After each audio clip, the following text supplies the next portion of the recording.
Hello and welcome to Solar Insiders. My name is Sophie Vorrath. I'm the editor of Renew Economy and One Step Off the Grid. And this week I'm speaking with the CEO and co-founder of a relatively new company called National Renewable Network.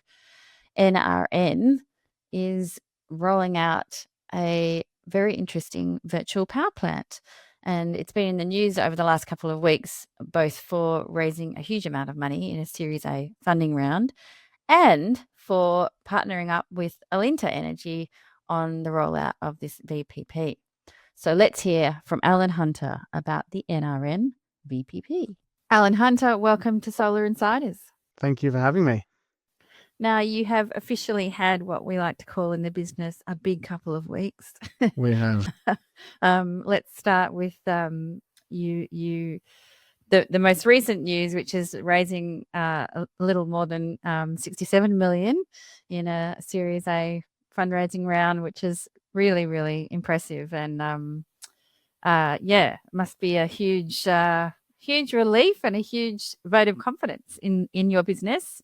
Yeah, look, it's been 8 months in the working. It's a huge sense of relief getting to the point, and now the realization has hit that we now need to grow and take the business to the next chapter. It's the Series A was very complicated. There was a lot of different capital stacks within the raise itself, but I think overall we've had a lot of attention from different investors wanting to support the renewable transition, which is it's great to see. It is. It's fantastic to see. The other big bit of news was the partnership you formed with Alinta Energy on your Solar Together offering, which is part of your whole business model, which is this VPP approach. Now, and that is also big news. So congratulations on that. Thank you. It's a big retailer to hook up with so early in the game. I think what I love to see is such a big established energy market player teaming up with such a new entrant. So I think that's a fabulous sign for our industry. Yeah, no, it is, and look, VPP it's a bit of a buzzword. I think every energy retailer or market participant's trying to figure out where their strategy is, and we've had a relationship for about 3.5 years with Alinta, and we went through some pilots, building out a team internally at Alinta for this solution, and it's great to see it now take a mass market approach. Let's have a closer look at what your business model is, and like you say, it is a bit of a buzzword, and I think. I don't know. I wonder whether people switch off a bit when they hear those three letters, VPP. But it's not that there's a very broad spectrum out there of offerings under that name, and I think yours is a particularly interesting one. Run us through perhaps specifically how the Alinta product will work. Absolutely. Yeah, look, our role is to empower energy retailers to create alternative solutions for consumers who can make that transition to renewable energy. The traditional way of accessing a solar and battery for your home and connecting to a VPP is to fork up quite a lot of cash, and $25,000 to be able to access it. And what we've done with Alinta Energy is developed an energy plan that includes a solar and battery without any cost or any liability to the consumer in terms of maintaining or looking after it. So if I use the comparison about the days where a phone plan included a phone, and we saw the telecommunication industry boom with mobile phones, we want to see that now with solar and battery. You know, we've done an incredible job in Australia so far to get to where we are, but we've still left out 60% of our population who still can't access it. And I think that for us is it's how do we help consumers make that transition without having to take that liability, and to join solutions like the Solar Together program that Alinta's put together. Now, you made a really interesting comment in one of the news stories covering all of this through the week, where you said, what was it? We should never let customers buy energy assets for their home unless they're off grid, which I thought was a bit of a, if I can channel Auntie Pauline Hanson for a minute, please explain. Look, absolutely. I think, I've been in energy for 5 years, so I do see myself as a bit of a new entrant, and I think having a having an outsider perspective on the energy sector, we built power stations for communities, and we paid for that power station through the charge of electrons, or for people using electricity. And when I came into the space, I disagreed that the only people that could access renewable energy had to fork up 10, 15, 20, $25,000. For me, it's the inequality that we've created by enabling those who want to buy these assets do so, yet we're leaving everyone else out.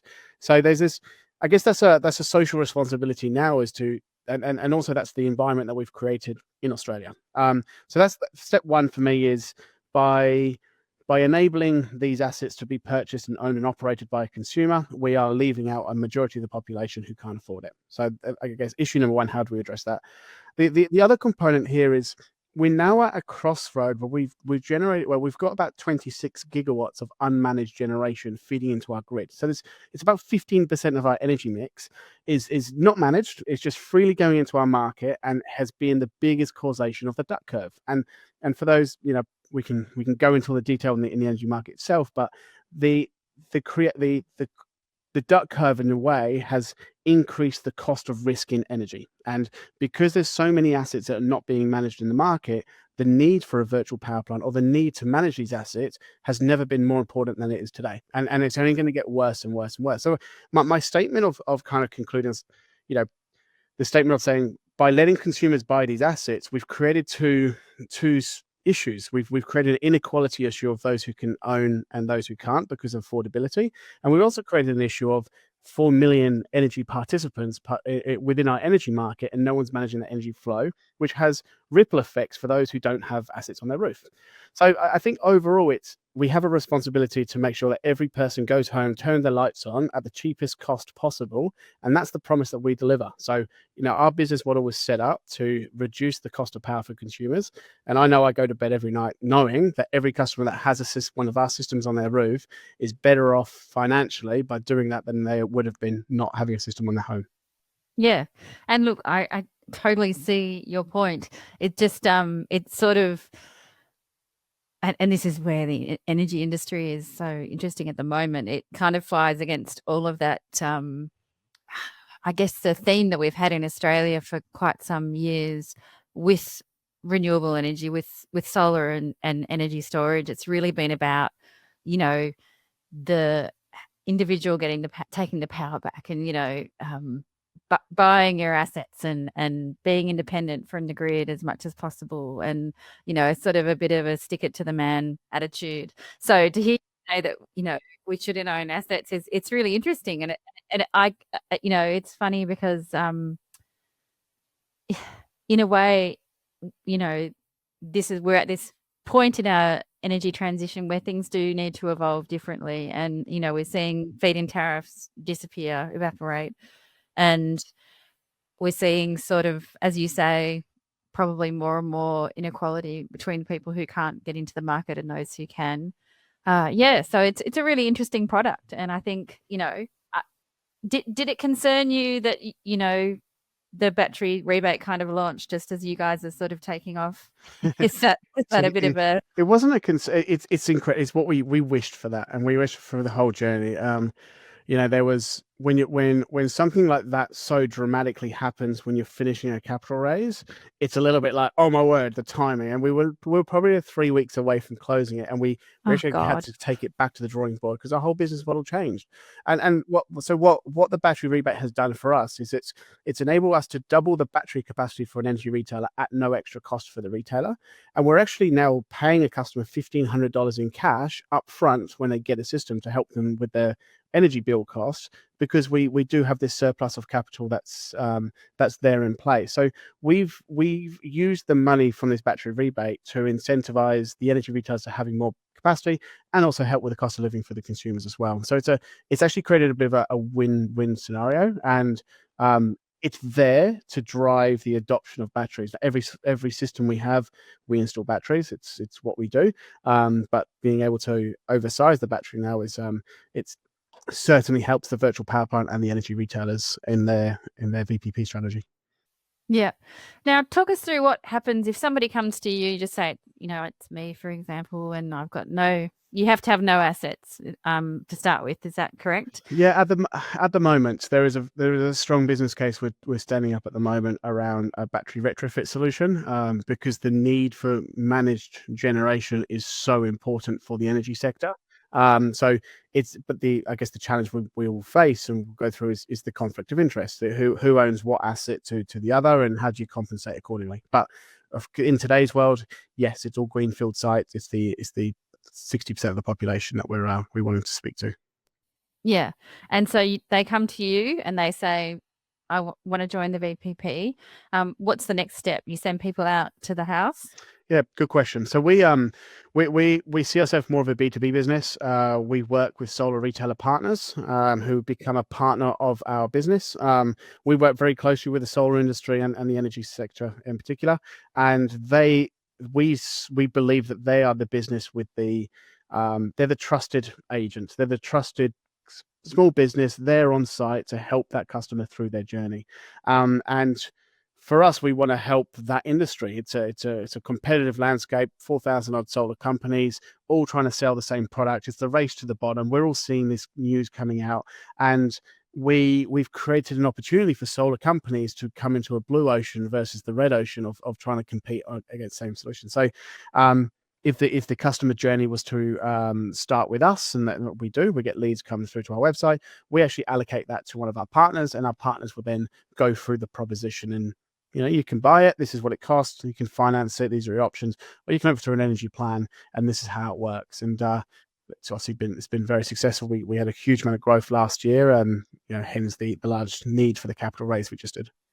Yep.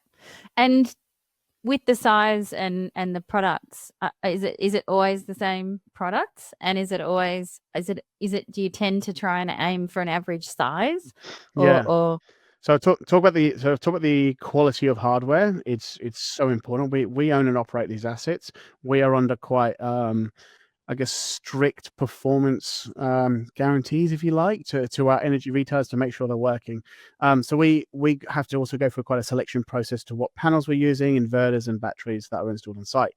We then provide that list to our solar retailer partners, and then they're able to procure that hardware. And we have relationships with distributors as well to help them with their supply chain. On the other side, in terms of we spoke about the hardware component.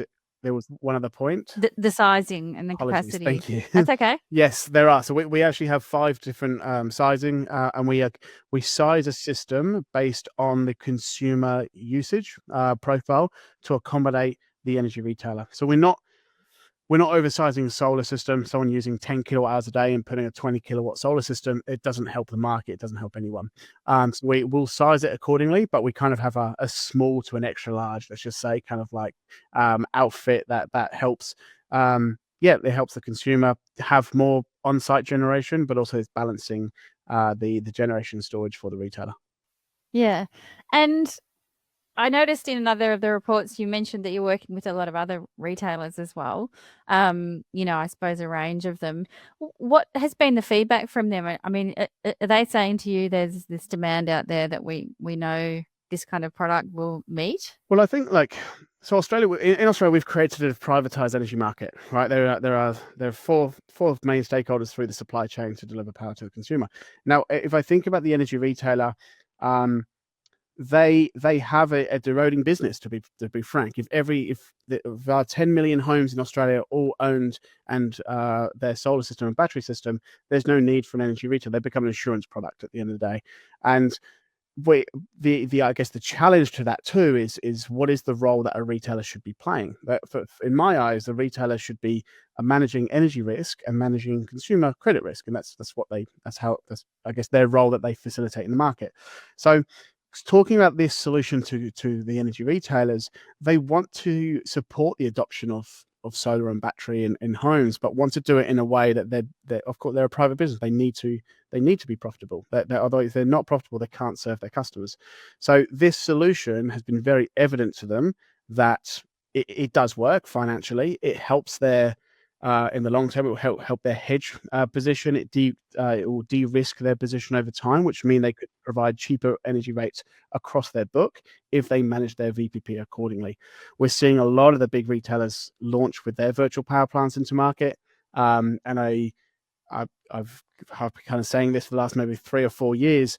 The challenge for me in designing a virtual power plant product for a consumer asset is a conflict of interest, because the retailer is going to want to manage that asset, not the way that a consumer is going to want to see that asset. And I think the most successful VPP we have in Australia is hands down Amber, because consumers are engaged, they want to be a participant in the market. But I do see there's a portion of the market that don't want that level of engagement. They just want to go home, turn the lights on, and it's cheaper. And the numbers that I've seen on adoption rate of VPPs in Australia aren't as good as what everyone wanted or had expected it to be. So yeah, we're seeing a lot of interest from the energy sectors or the energy. Yeah. I think that one of the things that I picked up at one of the many conferences this year in a panel on VPPs was just how it's great that we do have this variety of offerings, and that they're going to be quite different. And it's going to be quite important that we have, on the spectrum of very engaged, not engaged at all, somewhere in between, lots of all this variety, because they are going to be a big part, but it's just a matter of getting those mixes right and making sure that they cater to what customers need. And it's to cater to what customers need. There's always going to be customers that want to own and do their own thing or participate in the market. I'm an energy nerd.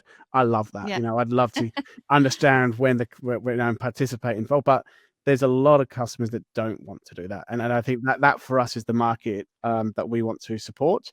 If I talk about the benefits for consumers here, we're seeing our consumers save between $700 to $1,000 a year on their electricity bill, and there was no cost, right? So for them spending $20,000, they could save $2,500, but by spending nothing and still having the asset, you could walk away with $1,000 better off.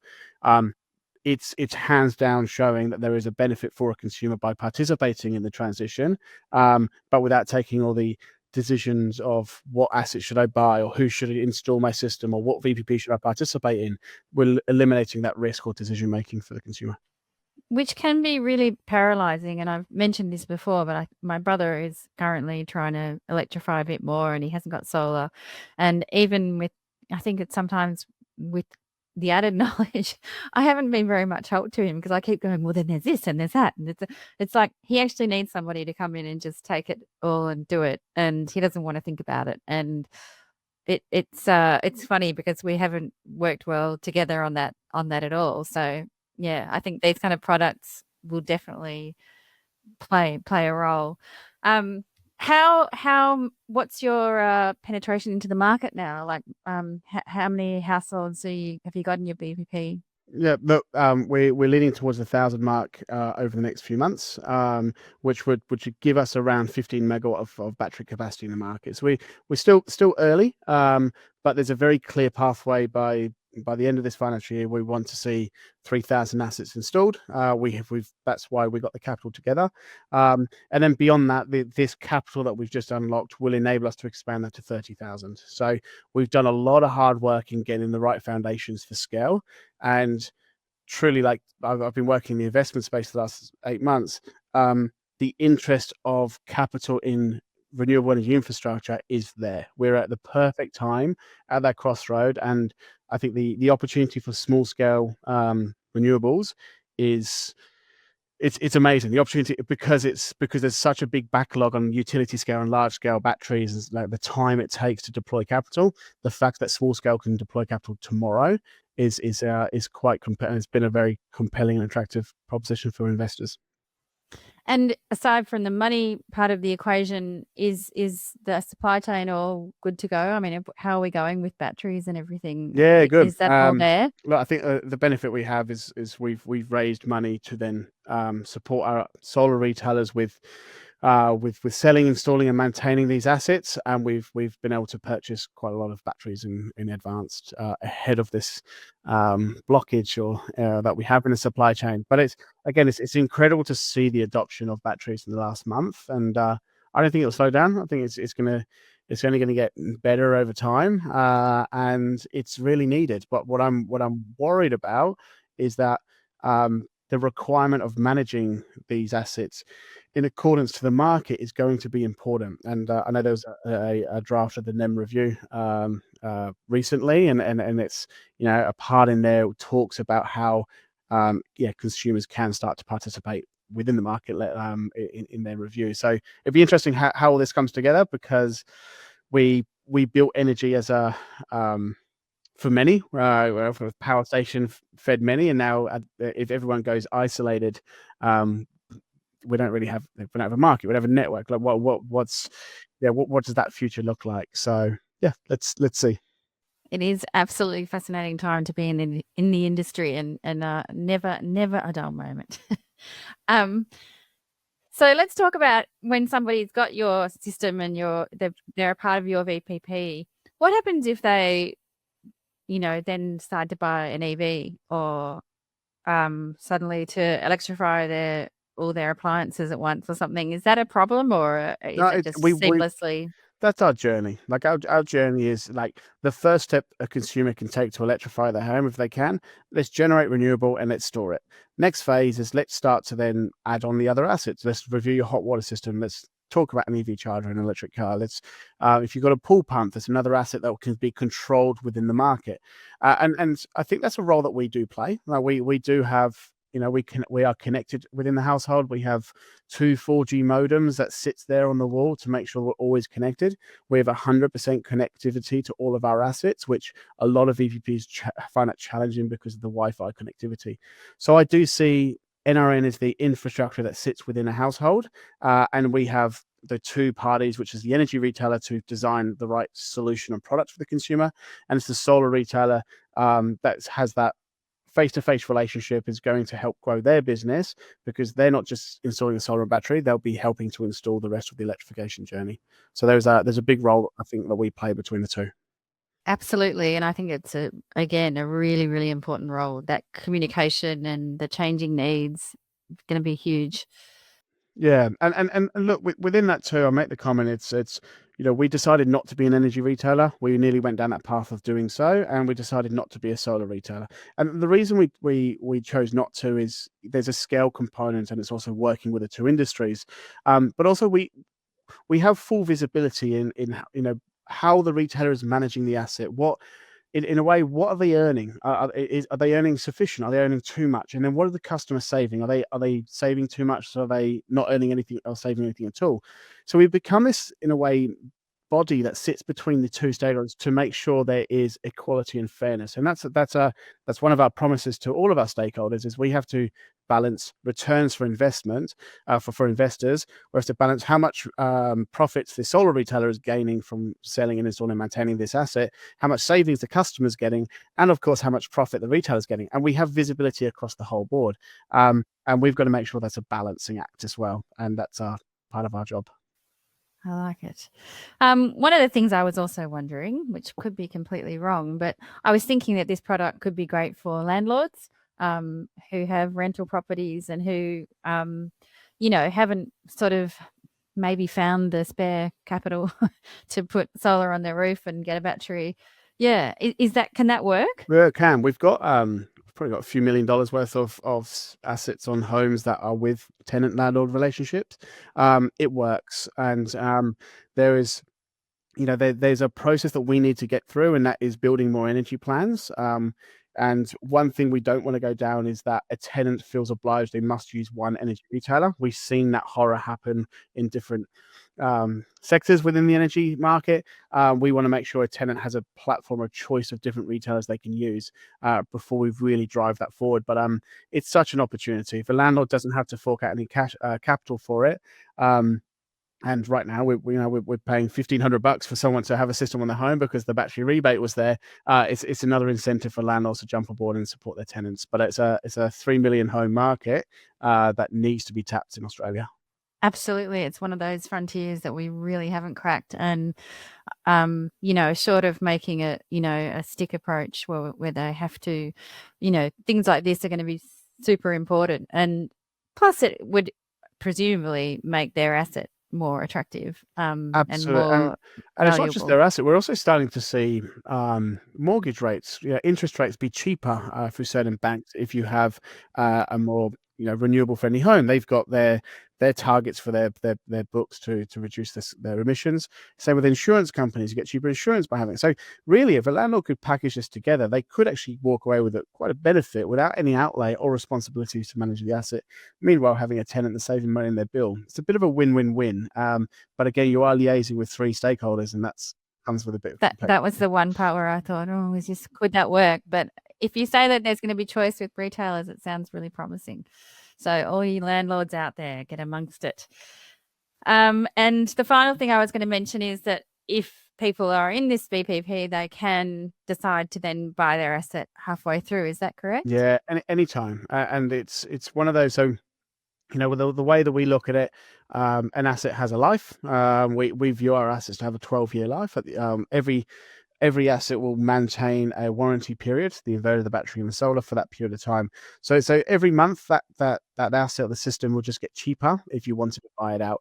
Now, we do believe and we see that a solar and battery system adds value to someone's home. So we actually do sell the AE system at the point of sale of someone selling their property. Now that's all done behind the scenes. The aim of the game here is the consumer who holds the asset on their property will never have to give a dollar to NRN because they in a way they're benefiting from cheaper electricity, and at the settlement of a home, the asset purchase is going to be cheaper than the added value to the property. Now that is it's very hard to quantify that. It's still semi speculative, but we do have a strong belief, and I think most of the market do see that it adds value to your home when you are selling it. Yep. Fantastic. Now, I always like to finish up on the podcast asking a little bit about your backstory and also the origin story of NRN. I mean, I detect an accent there. Yes. I'm off to the mother country next month. Are Actually, you? Oh, I've amazing. never been to London in my life, so I'm going for the first time next month. But tell us about what made you an energy nerd. Yeah, it's a good question. Look, I came to Australia 12 years ago. Prior to that, I was in France actually for 11 years, and then prior to that, I was from the UK. As the accent kind of remained with me. But look, my origin story, I've always been in family businesses growing up. I was a bit of a school dropout. Let's just say I wanted to work. I wanted to start business. It was just my thing. Came to Australia, and I was very fortunate to have the opportunity to start my first business, which was very successful in renting cars to Uber drivers, alongside a housemate that kind of put it all together. So that taught me lots about high growth business. It was an incredible journey, and I stepped out of that like 4 years into that venture, and I just knew that the energy transition was the biggest transition in my generation, and I had to be in the middle of it. And I didn't know what a kilowatt hour was, and I had no idea on solar, had no idea on energy. So it was a bit of a learning curve. I had incredible mentors through the journey, but I think it came in a good time. That, to be honest, the energy market and retailers don't really know what they want either. So I'm discovering this future energy world at the same time that they're discovering it, and It's kind of valuable, isn't it? it really is. And I can take it from a very different lens, because I think when you're in a sector for so many years, this is the way things are done, and for me, it just didn't make sense. So, I now have and I could say firsthand, I've had the opportunity to sit down with people that would sit on the trading desk 4 years ago and look at me and go, rooftop solar? Yeah, don't want to talk to you. They don't care. But now we're at the point where 26 gigawatt of unmanaged generation is coming from rooftop solar into our market. Traders are concerned, and they're actually now vesting in. And that's been a huge shift in most of the energy retailers I've been engaging with.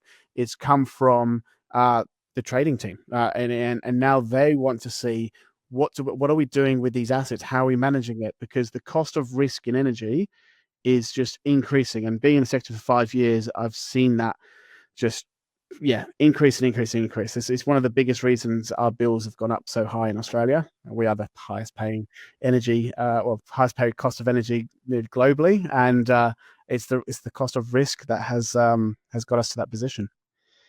Yeah, and I think it's also that sort of crossroad point a bit, in that way that we're kind of changing, and the volatility that brings It's like when you have a changing of the wind and everything gets a bit crazy.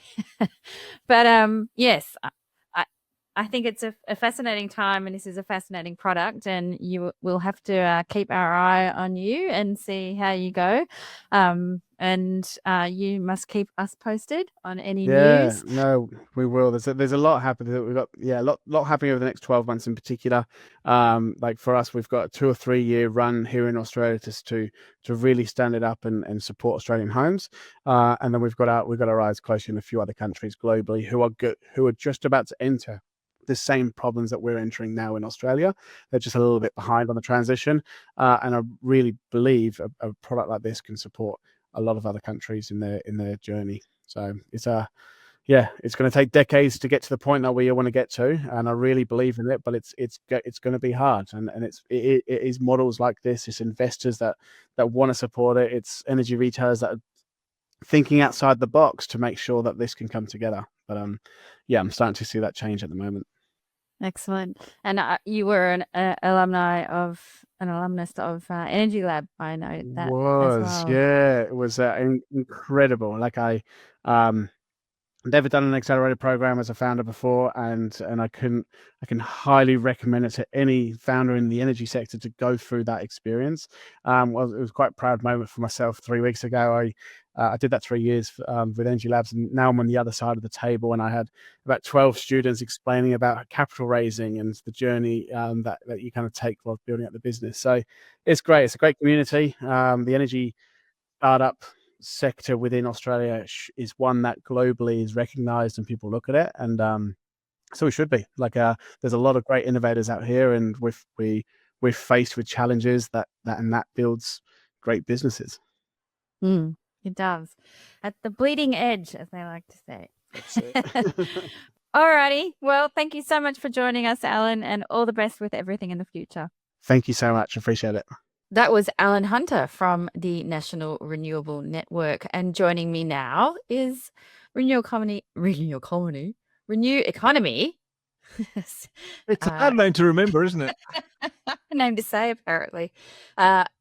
Executive Editor, Editor-in-Chief, dear leader, Giles Parkinson. I think that's enough titles. Thank you very much, Sophie. It's good to be back on the Solar Insiders, and it's lovely to have you back. Yeah, I just want to say that if anyone does actually hear this podcast or view this video, it's because I've been washed away in the floods in the northern coast. Yes, so this could be my last message to the people. Anyway, Mr. Hunter was interesting, wasn't it? He's not the only person to get blown away by the battery rebate scheme. It's just going gangbusters. It is going gangbusters. 30,000 systems installed in the first 6 weeks, which is incredible, and more than most people were expecting, and the same amount as was installed for the first 6 months of last year. So yeah, just extraordinary. It's going to be interesting to see how long they actually keep this going at this rate, because there's a budget of 2.3 billion, I think, and then there's an extra billion has been sort of set aside for future years. But if it keeps on going like this, they might they might need to rethink it. But anyway, so it's very interesting, and it's going to be interesting to see what it means. Well, one, for a whole bunch of consumers, but also what it means for future grid management and things like that. And the AEMO report that you came out with today, you wrote up today, the ESU, the 10-year forecasts, basically dialing in a lot of consumer energy resources and the batteries, and a reasonably benign outlook for the year, depending, of course, that things actually get built. Yeah. Basically, if things keep going, and if Matt Canavan just stays outside Parliament on his little table, it's a beautiful picture, isn't it? We might be fine. Yes, and I'm expecting that in next year's ESU, they might, we might see some of this battery storage having, we're starting to be factored in a bit more. It would be really interesting to see. Yeah.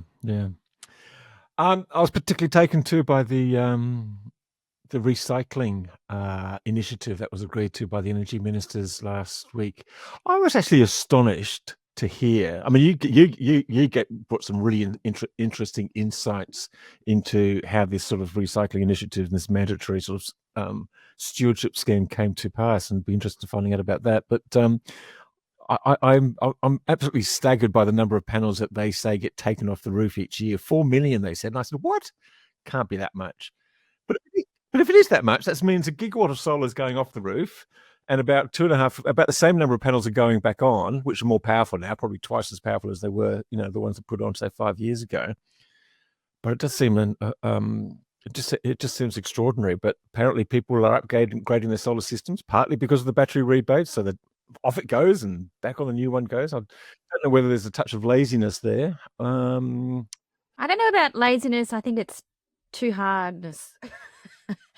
Which I suppose could be laziness, but and too expensive. So, and what Darren Johannesson said from the Smart Energy Council is that people just don't have options, and the options that are there are costly. So if the installer, the de-installer takes away the panels, that's going to add to the cost of the installation, because now basically in most states there's this huge cost to put them in the tip. The tips don't want them. They're, aside from anything else, really annoying in landfill.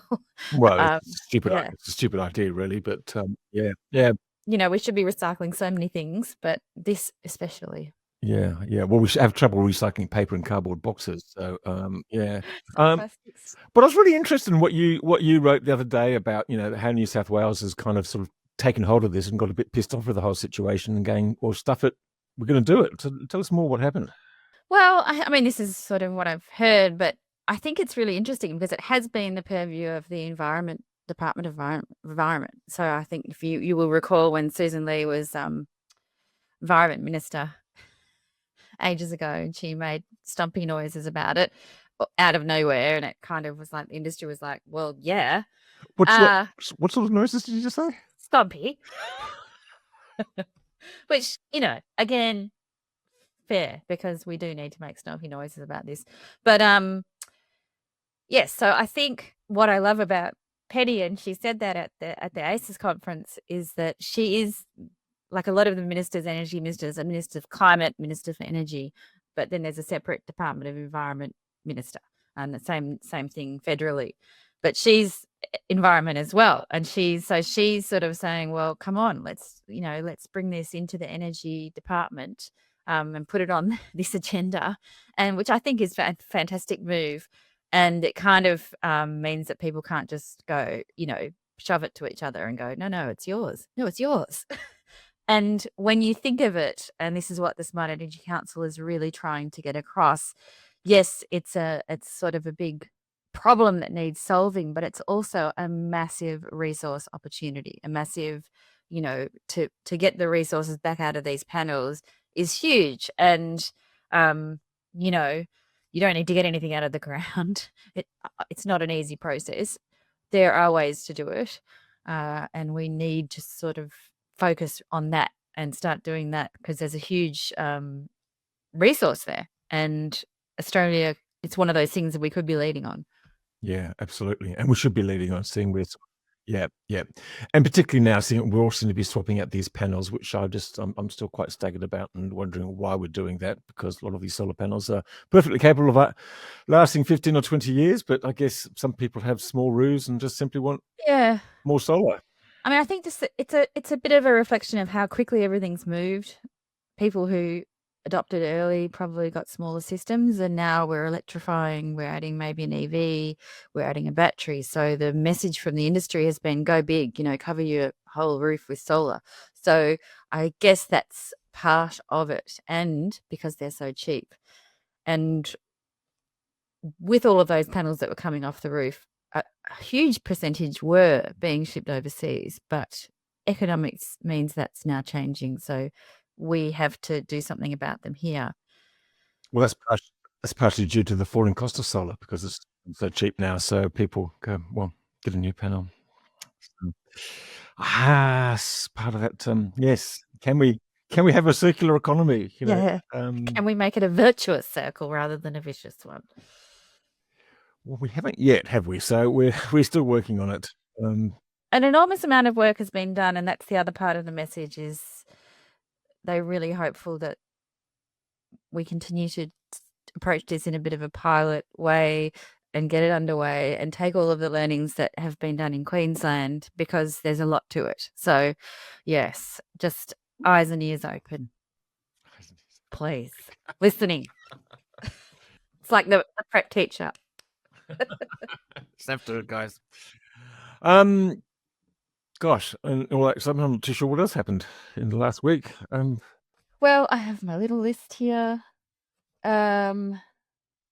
Oh, yes, I wanted to give a shout out to Victoria, my state, because as well as the numbers we got on batteries, which are fantastic, Victoria put its own wee announcement out about how much action there's been in their Victorian Energy Upgrades program, in particular, people using the scheme to shift to electric appliances. And I think the numbers are about 60,000 people in this past 6 months have used it to either add electric hot water or to put in an air conditioner, an electric heat pump heater and air conditioner. So I think that's fantastic too. And it really goes to show that it's starting to take hold and the policies that have been put in place are working. And we're starting to get some of the gas out of homes in this state, in this very gassy state. Yeah, I think there's there's a fair bit of criticism running around about Victoria and things like that, but I just think on some things like this, it's doing really, really well. And I just wish in New South Wales that we had that energy efficiency scheme. I mean, there are a few things around, but just trying to get anything done. I live in northern New South Wales, and we've got about 45 halogen lights in the house that we bought, and it's just ridiculous. They're just Little energy suckers. little energy suckers, and we need almost a whole coal-fired power station to keep it going if we switch on every You should night. build one. I'll put one in the back garden. I'll put it in the back of a Tesla. That's what I'll do. Put some coal. Yeah, trying to find an electrician who's or anyone who's willing to do that, and who knows about the. I mean, apparently these things do exist that you can get a support to switch out, but Yeah, absolutely should be. Gosh, you couldn't keep these people away from the door here in Victoria for a while. We had every other day someone offering to change all your light globes. we'll send them up to Byron Bay. I'll pay for the ticket. It'll probably be cheaper. So Byron Bay, Victoria. We'll try and find a sort of a suitable Victorian postcode, and off we go. On the plus side for New South Wales, I did notice that the electrified 2515, is that the right one? Right, Yes, it is. postcode, has just released its first learnings report that I saw at that today. So I think I'll have a much closer look at that later today and perhaps write something up. But their comments were that gradually electricians are starting to upskill and reskill and to see that this is going to be a huge revenue stream for them and a huge source of demand. But yeah, apparently there's a fair bit of learning still to do, in particular with induction cooktops, which was interesting. And that's my literally 20-second speed read. What? Yeah. Well, I think induction. Yeah, that's an interesting subject. Speaking about sort of rewiring Australia and the postcode. I can't remember. I've forgotten the postcode already. 2515. 2515. Yes. Saul Griffith was up in the Gold Coast last week, actually, selling, he's doing a bit of a road tour, selling his new book, and Delaney from the Switched On podcast was actually hosting an event, and I think fantastic. And I was told to stay outside, of course, for some reason, but I'm going to find out what's going on because she's putting on the podcast this week, so or next week anyway. So that'll be excellent. That'll be good to listen to, and she's got an interesting interview too with Mark England from Ausgrid this week about their idea about putting solar on spare rooftops and then selling them to the people at cheap prices, which is a really interesting idea. But it gets back to this whole equation about should networks be allowed to play in this space. There's a whole bunch of people who just say absolutely not. They shouldn't. They're a monopoly. They're just going to bank the savings and bank the money. But there's an interesting argument from other people, not just networks, but other people who sort of thought about this, saying that they're probably in the best position to innovate and and do different things. So really fascinating argument and fascinating discussion. It is. I find that one very, very interesting. I will be listening. Because are we going to, do we expect the retailers and the gentailers to innovate in the way that we probably need innovation to happen in terms of being efficient with the grid and our, community energy resources? Interesting debate. Anyway. It is. And do we need to just adapt? It's an old model. Yes, very interesting. Something to keep all the lawyers of the regulators very, very busy for the next couple of years. Yeah, I think it's going to be a big regulator headache. Anyway. Well, I think that is about all, unless we want to talk about all of the crazy politics, but we probably don't.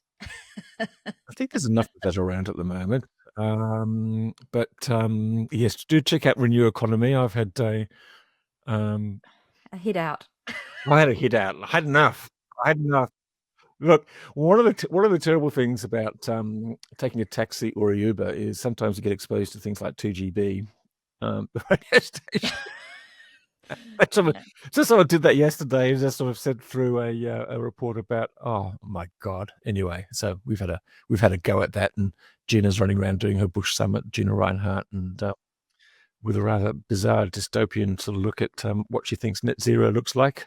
Won't someone think of the children and the elderly? And the elderly, because we'll have to shut down all the old people's homes because they'll run out of 9 months of the year. They'll run out of their emissions allotment, apparently.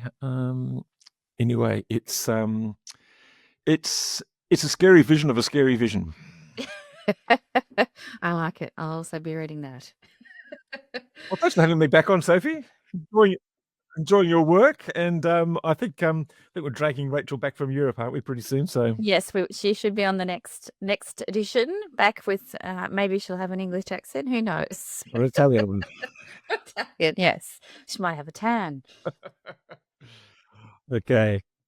Thanks for being here, and thank you to our sponsors, Pylon, and to all our listeners and readers. And we will see you in about a fortnight's time.